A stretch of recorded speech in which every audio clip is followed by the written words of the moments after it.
How's it going, Andrew? What's going on, Matt? Crap and more crap. I hear that we're having a funeral. Yeah, I kind of already have. Stuck in an interesting spot. My beloved motorcycle decided to have catastrophic engine failure. It's kicking metal around in there somewhere, probably from piston slap because the rods are getting loose, and that's causing scoring on the oil pump. That was our telltale sign of what was going on, and it would be about 8 to 10 grand to rebuild it, and over 10 probably to drop a new engine into it. So hasta la vista. I've had that bike longer than I've had any vehicle ever. 13 years. I bought it in December 12. Found the title today, and I thought I had bought it with 11,500 miles on it, but I had actually bought it with 15,500 miles on it. So I'm retiring her at 72,000 miles. So I put 57,000 miles on that bike. Oh, come on now. It had its final rodeo. It It took did. its final It ride to did. Sturgis, which is fitting. Yeah, it went out with a bang at least, but I was over at the dealership today looking at everything, going over all the parts. So she'll get delivered back to me here in the next couple days, and pull a couple pieces off of it that I want to keep, and then have somebody that wants to buy it because they want to use the frame and chop it up and make something cool out of the frame. So That's cool, at least. yeah, yep. So I'm gonna.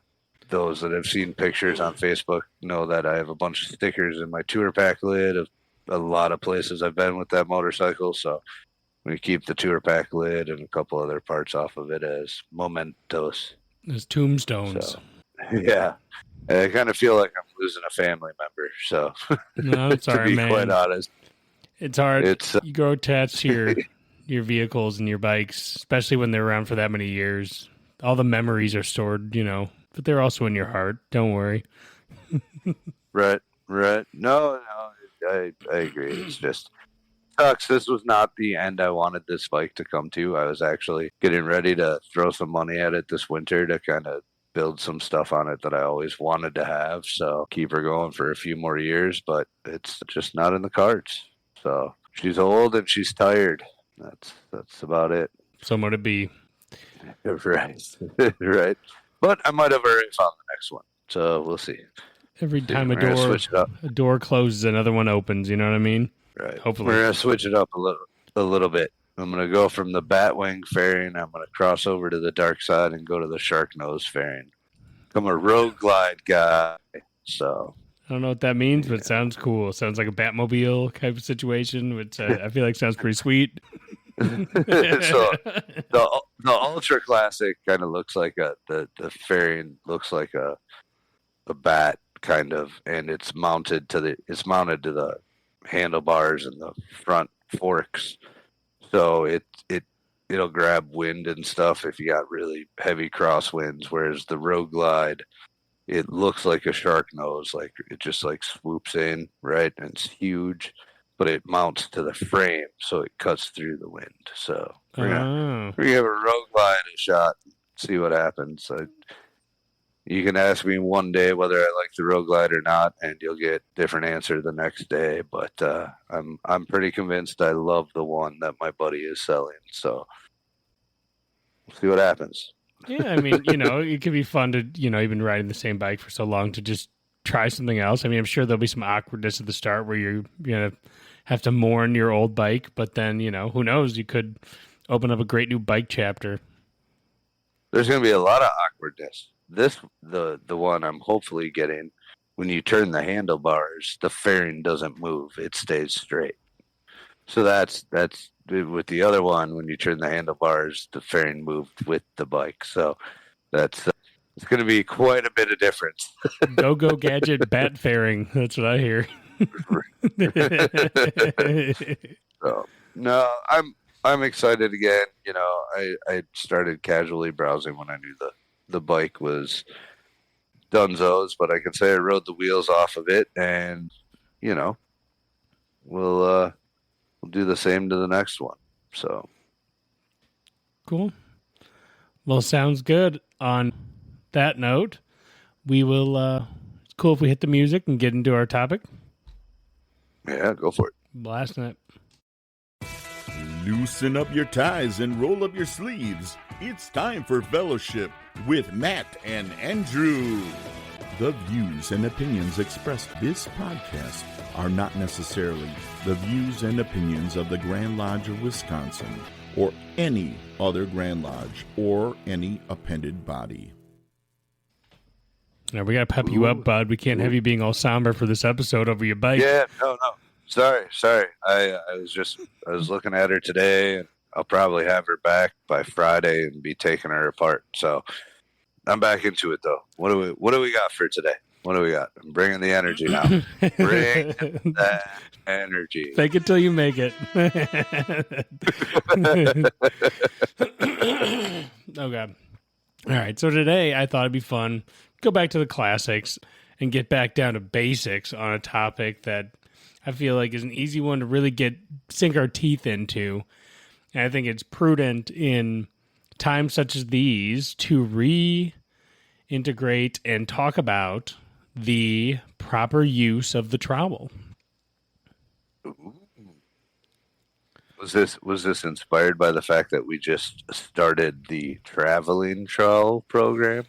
Definitely there was a moment where I was trying to think of a topic today and saw that on Facebook and went, oh, that's a good one. I think we've danced around the periphery of it and aspects of it for sure. Dealing with, being the trowel that lays the cement of brotherly love and harmony. We've definitely tiptoed around the topic, but we've never really gone right into the importance of using one's trowel, not only in the lodge, but also out in the world.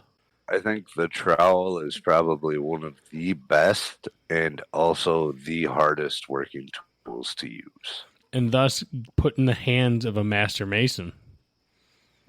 Right. And I still even then, I feel like it is probably one of the tools that like a lot of us struggle with. And I think that's fair because, spreading the cement of brotherly love and affection and everything else, right? Like, to love your brothers, but like, are you able to, even through disagreements and differences of opinion and differences of personality, are you able to love every brother regardless? Or can you at least find a state of harmony? I don't think that harmony requires, constant, like you're not going to love everybody meet, but being able to maintain harmony means being able to put aside your differences. You know what I mean? Well, in the moment. Well, and I would agree with you there, but I would say I hold the trowel to the standard of I don't have to like you, but I have to love you because you're my brother. Yeah, I get that one too. I mean, so I was trying to think like examples. Like I think the reason that the trowel is put in the hand of the master mason is because a master is charged with helping their uninformed brethren and looking over the lodge, right? And so as a master mason, it's your job to be an active participant in the maintaining of harmony amongst your members. Because if you think about it, almost all aspects of what makes the fraternity work is when a sense of harmony is being held within the lodge. And when that harmony begins to wane and turn into disharmony, lodges turn into a toxic place to be. So I feel like that's why it's considered one of the most, is the tool given to the master mason. I would agree there, and I think that brings up an interesting question of what does harmony look like? Does harmony mean that you have 100% agreement all the time, or does harmony mean that, and I know what my answer would be, does harmony mean that you are able to disagree in a civil manner, which is something we have definitely talked about. And I would lean towards the latter of those, where it's that you can disagree in a civil manner and have respectful conversations through those disagreements. That's harmony. Well, harmony doesn't mean we're all, just drones. we call it harmony, not unity, right? We're not all united in the same beliefs. We're harmonious. So that means, harmony is about not necessarily avoiding disagreement, but being able to manage constructively, right? That's what we're talking about when we talk about civility. Yep. Is being able to have healthy and respectful deliberations and discussions is a version of harmony. That is using the trowel, because it doesn't mean that you can't disagree. And, I would actually say that it's misunderstood that harmony means that no one can disagree. We all have to be of like mind on everything, and everything has to be perfect, or it's not. But I feel like there's something almost toxic about that, because then it becomes fake, right? It becomes this fake harmony, and that's where I feel like disharmony actually festers within that. So the trowel isn't just pretending that you're not upset. It's learning to use conflict resolution to help maintain harmony before it gets out of control. Right. I would 100% agree, because disharmony tends to exist, or tends to begin to exist, when you feel like you can't voice a dissenting opinion. When you're in a place where you're like, if I disagree on this topic, I'm just going to get, put down for my opinion on it, versus actually being like heard out, or like, and if you experience that a couple of times, then you're not going to speak up. So then you're bottling up that dissent on certain topics, and then it festers like a open wound that you can't get to scab over. Yeah, it is like one of those things where the idea of peace at any cost can end up creating like bombs. Like, you know what I mean? Like, when you don't actually face some of these things head on in a respectful way, like everyone should be welcome to express themselves and their voice and their opinions, as long as it's done with harmony in mind. And I was reading this article today that was talking about harmonizing, like with music. And they go, think of harmony like harmonizing. It's like there's many different instruments in a orchestra that are playing different sounds, that have different roles, but they're all kind of playing towards the same song. And so too should your lodge. Whereas when you have someone who gets disrupted and isn't doing it in a correct way, then they're squeaking and playing against the choir, and that can ruin the whole song. Right. Cover a metaphor with another metaphor, cement and bricks, and now we could add music. We can double metaphor. We're all looking out, hopefully, or we should be looking out for what's best for the lodge and what's best for the brothers, and what's best even on a bigger scale for Freemasonry. Some of us are just going to have different opinions on what is best for the craft or for the lodge, or but we need to be able to come to either a place where we can just understand that we're just going to have to agree to disagree. And I'm not a huge fan of that term, or that phrase. I'm not a giant fan of it. I would, most of the time I strive for like a solid compromise where everybody can walk away happy. But sometimes, honestly, you're just going to have to agree that you're not going to see eye to eye on the point. And, if it's something that's going to a vote, that's why we vote, right? Because then it's the will of the majority of the brethren, right? But even with the agree to disagree, that also is a tool that I think benefits the harmony of the lodge, in the fact that it prevents groupthink. So instead of, you could have some of these, we've talked about in the past, you have blind spots then, because you're not being challenged. Everyone's kind of like, yep, we're all on the same page on everything. Just like us on the podcast. We never disagree. We're just always on the same page. That it creates blind spots. And so even if you might have to agree to disagree through the process of a respectful dialogue, you're able to better understand if there are blind spots and if a compromise does need to be made, or if you're just kind of not really driving on it, right? But it at least allows you to be tested, if, just so you can make sure that it holds up. Agreed. And, as your preparing to hopefully go into the East if elected. That is going to be harmony is going to be one of those things that you're gonna struggle with all year because you want to create an atmosphere where there is the ability to have open dialogue about stuff, right? But at the same time, you have to remember that, you know, you might hear stuff you don't like about ideas you have. You know, so you're I've grown you're accustomed. by creating a system of open dialogue, you're also creating a system where everything you do can be criticized by one person or another, and you have to be ready and willing to accept that criticism. I mean, and the key is like, I think another way that, to add to your point, that the reason why lodges try to, and I think we could do better, and we talked about this in the past episode, using Rob's rule of order, is it makes a way that if someone wants to express their opinion, they're not supposed to address it. Well, I guess they're supposed to technically address it at the master, not the person who said it. So maybe I guess they would address their problems to me, but you're supposed to address it in like a little bit less of a directed way, not to be like, you're an idiot, and that's why you do idiotic things. You're supposed to like, you're supposed to like speak a little bit more like one step back, so it doesn't feel like a personal attack, more like a discussion of your idea, which is also civility. We've talked about that too. Right. I was just going to say that. That's 100% civility, and I'm gonna tell you this coming from a place that never happened. Thankfully, it never happened. But if I was sitting master of the lodge and somebody stood up and essentially said, "You're an idiot," they're getting gavelled down right away. Up and down, up and down.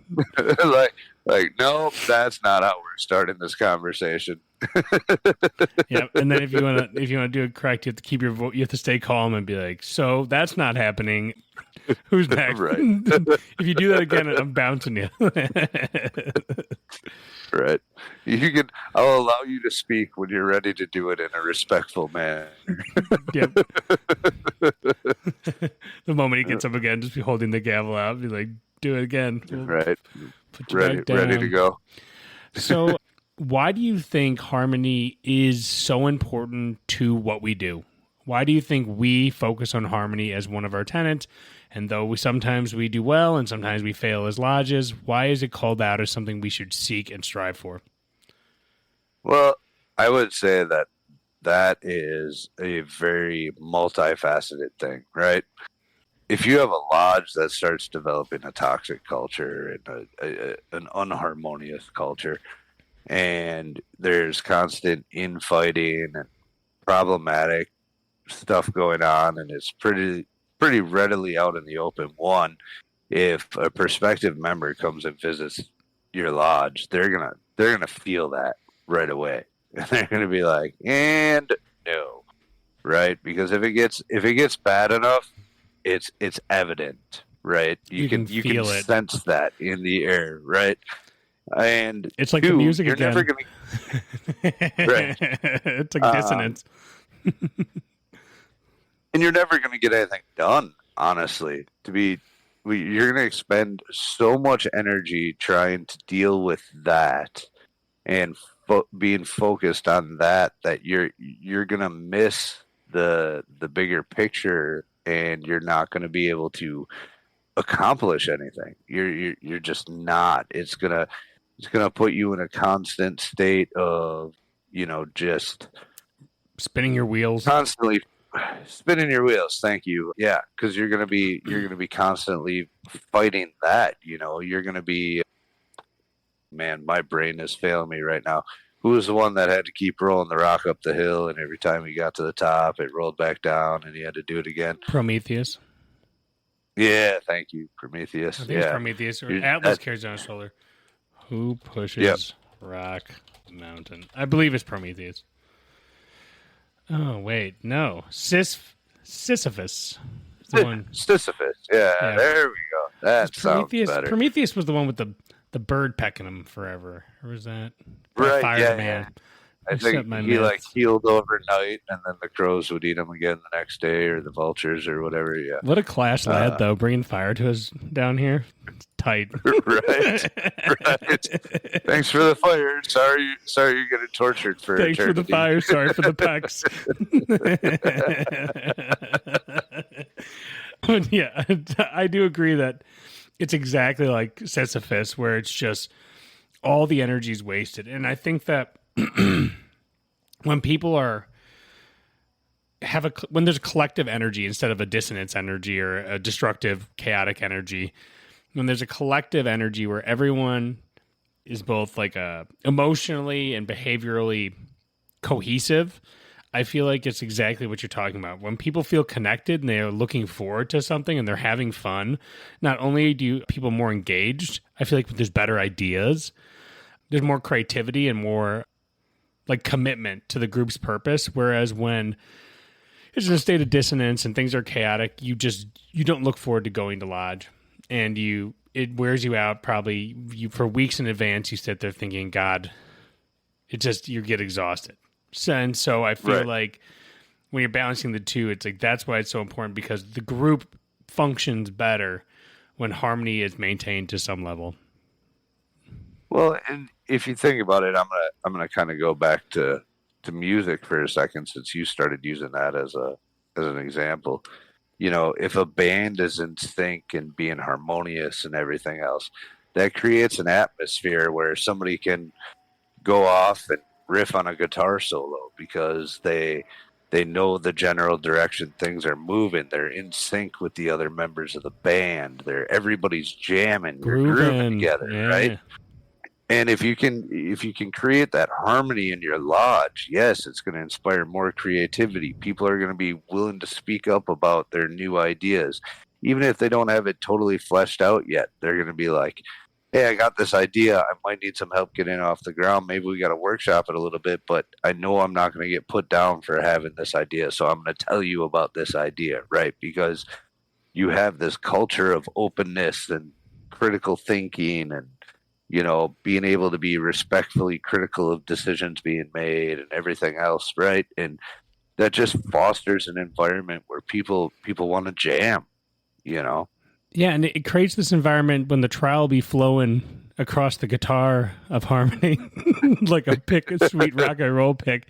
It creates this environment. I feel like that's like, if I succeed, we all succeed. Like, you're a team, and it feels like that's really what breeds that collaboration and that like mutual support.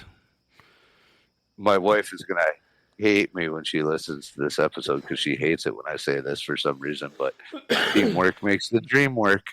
Big time, dude. One team, one dream. And also, like, when you think about it, I feel like, how you said that when new people come in a room, you can feel the vibe. We've talked a lot about that with culture.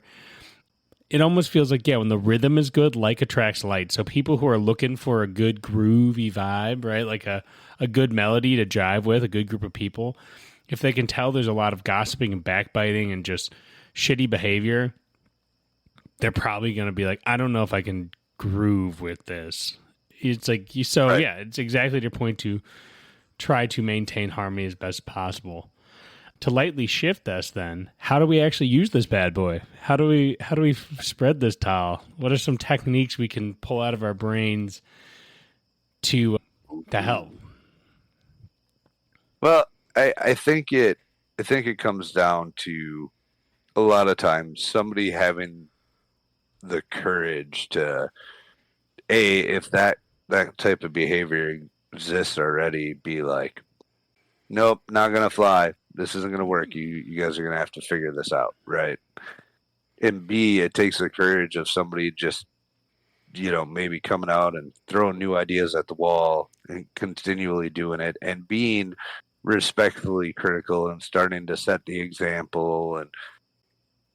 But I really think it takes like a few of those people, right? That, whether they consciously know they're doing it or not, it could be a total subconscious thing that, 3 different guys just happen to make the decision at the same time that they're not going to sit around and, just turn their back on shitty behavior, and B, they're going to try to inspire other people by doing it, being respectfully critical, being civil, and bringing new ideas to the table. And I think when you have one or preferably a few more guys get together and start, even if they're not consciously doing it together, start doing that kind of stuff, that's going to inspire more people to be doing it that way.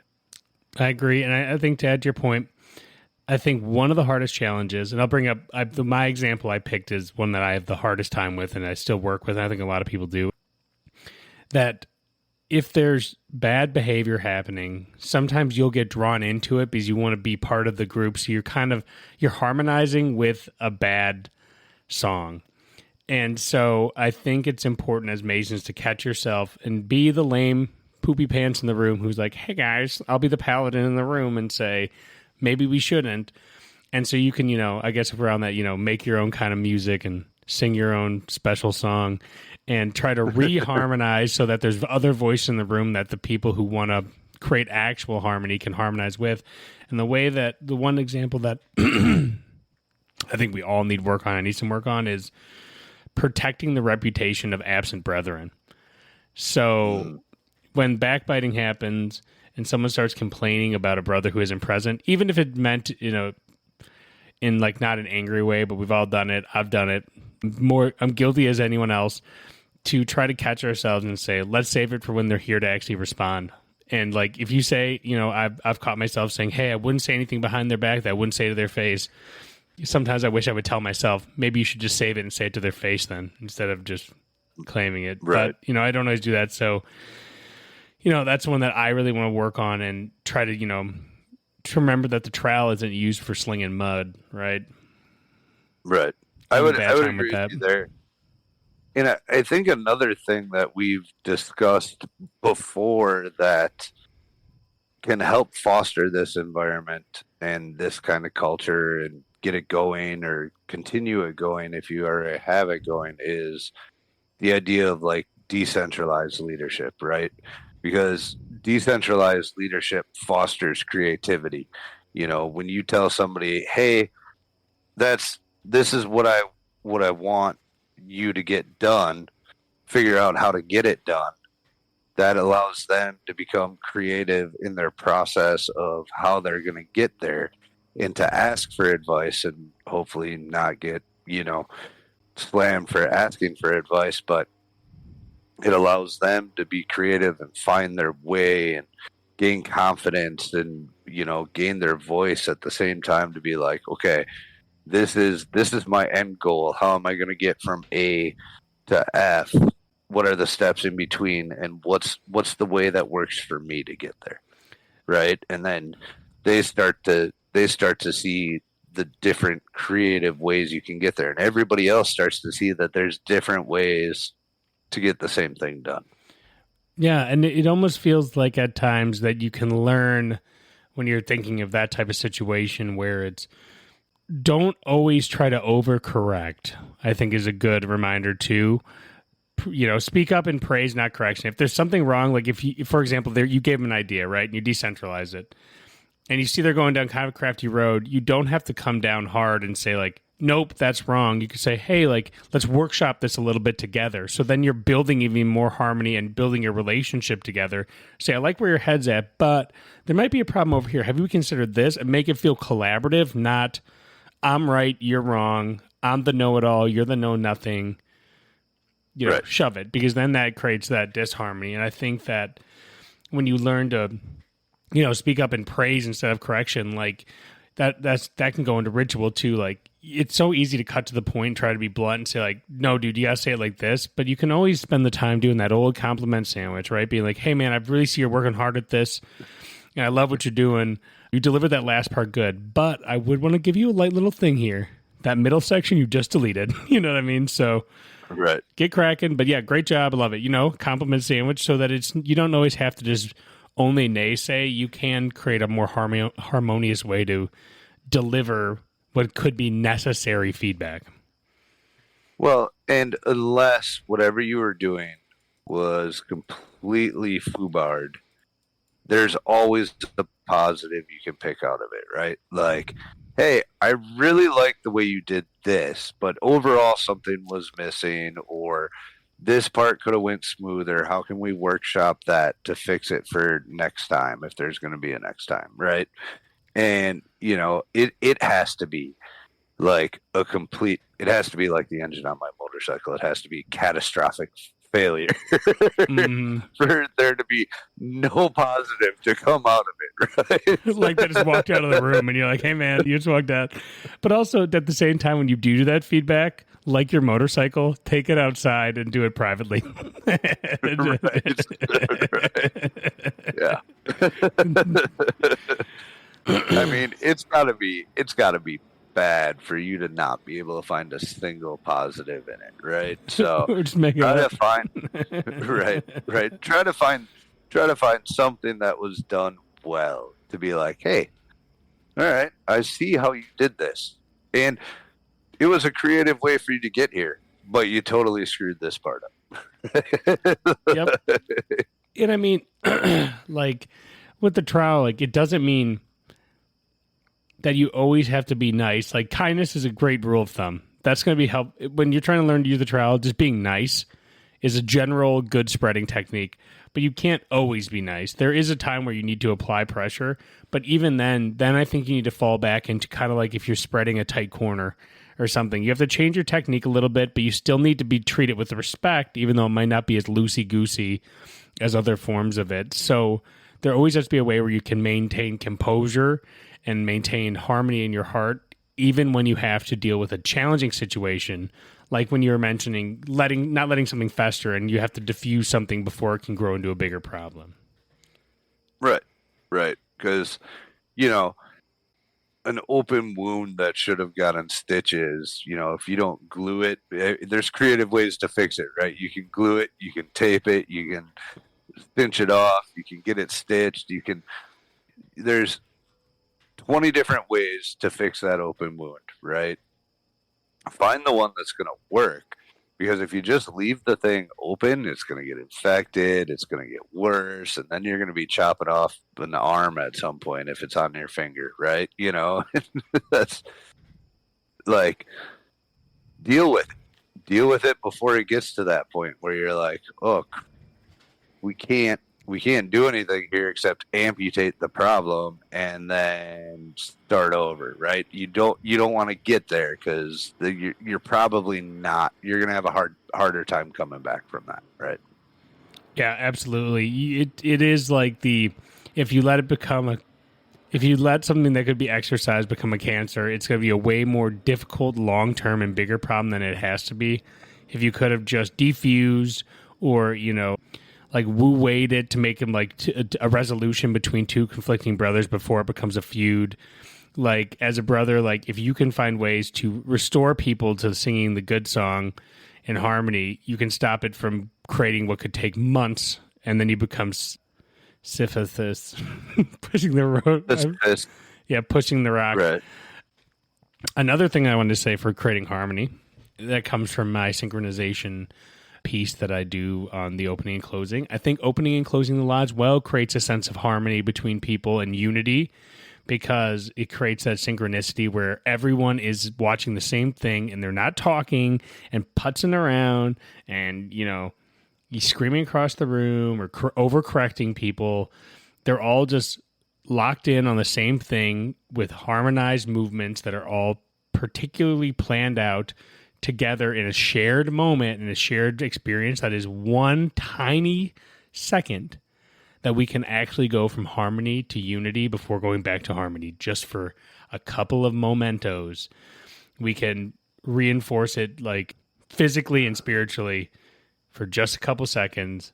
Then we meet on the level, we part on the square, and we go back to our regular lives, Right. Well, and it's also a confidence builder, right? When you nail as a team, when you nail that opening or that closing, now all of a sudden you got something you can all look at each other and go, yeah, we got that.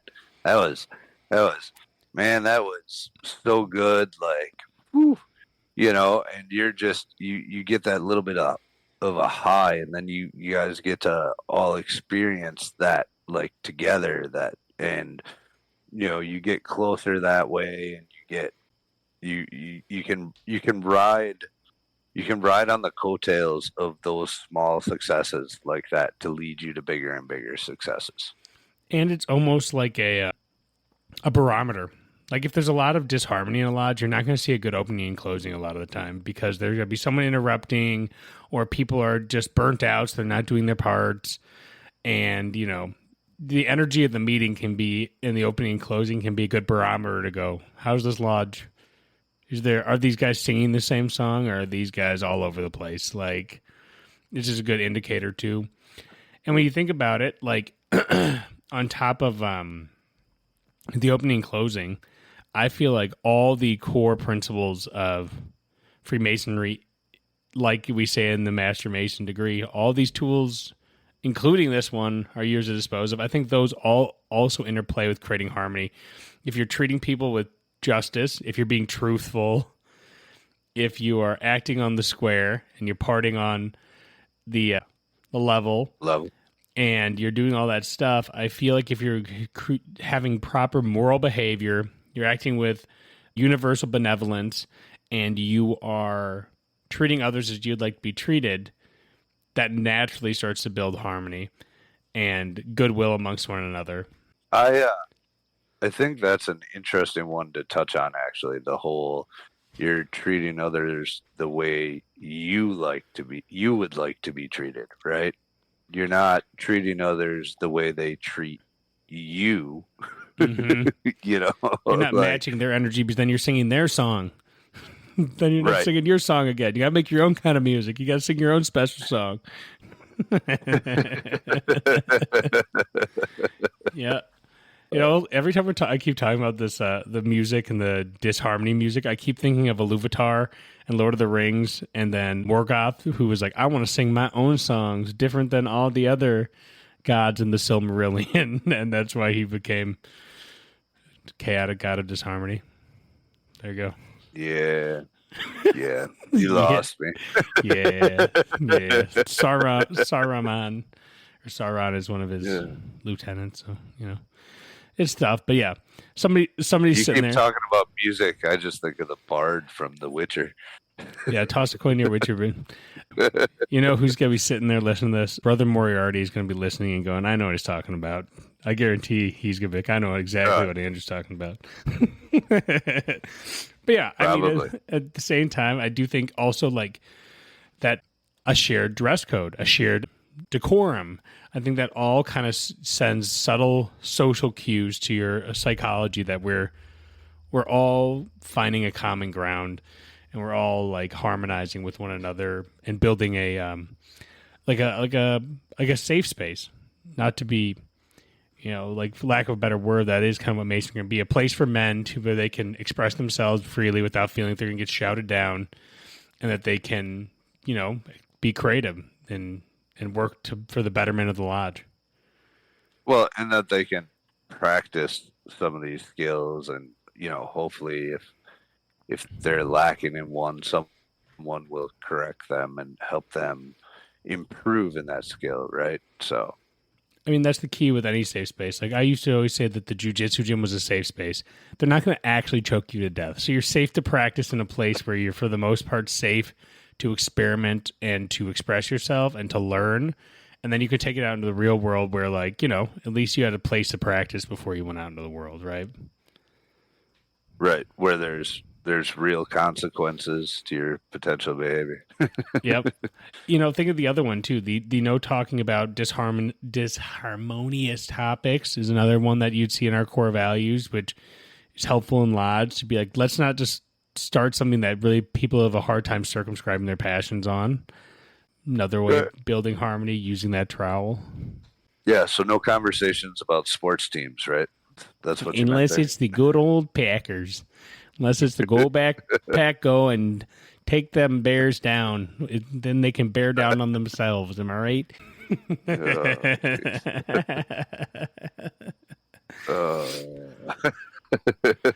But if you were trying to do the trowel, yeah, you'd be a little bit nicer to Bears fans, which is immensely challenging if anyone's ever tried. That is That's what you really learned to that use. is one of my biggest challenges. That and St. Louis Cardinals fans, man. That's just they pose a challenge as well. And Eagles fans, and just isolate our listeners everywhere we can find them. I think we need to. I think we need to amend things so that it's now no politics, religion, or sports. No politics, religion, sports, interstate rivalries.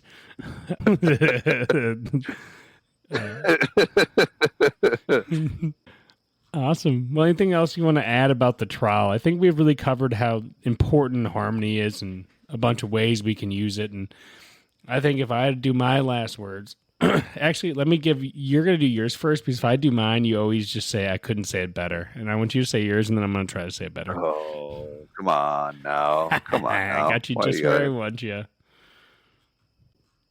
I would say that my last words would be that if anything that we said in the last however long we've been chit-chatting about this rang true when it came to like you feeling like there's disharmony in your lodge, be the instrument of change that can try to get it back to be in harmony. Have that courage and be one of the people that's willing to stand up to try to make it better. Don't let it fester.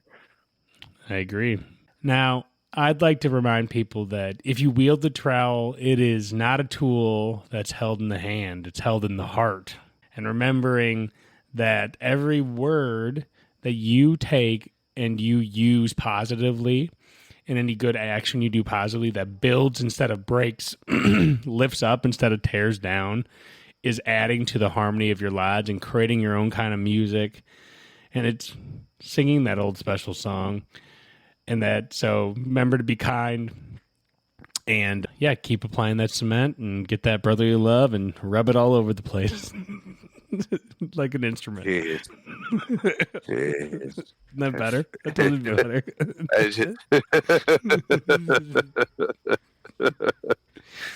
Felt inspired for a second until you got to the end there.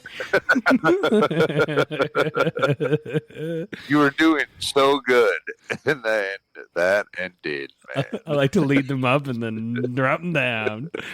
That's how I make my own kind of music. Oh my God. Awesome. Well, to our listeners, thank you for tuning in. As always, if you want to see more of us and see some of our content, please follow us on social media. Then that way you won't ever miss an episode. You follow us on Discord. You can see us on TikTok. And you can always email us at timeforfellowship@gmail.com. You have a great day. Take care, guys.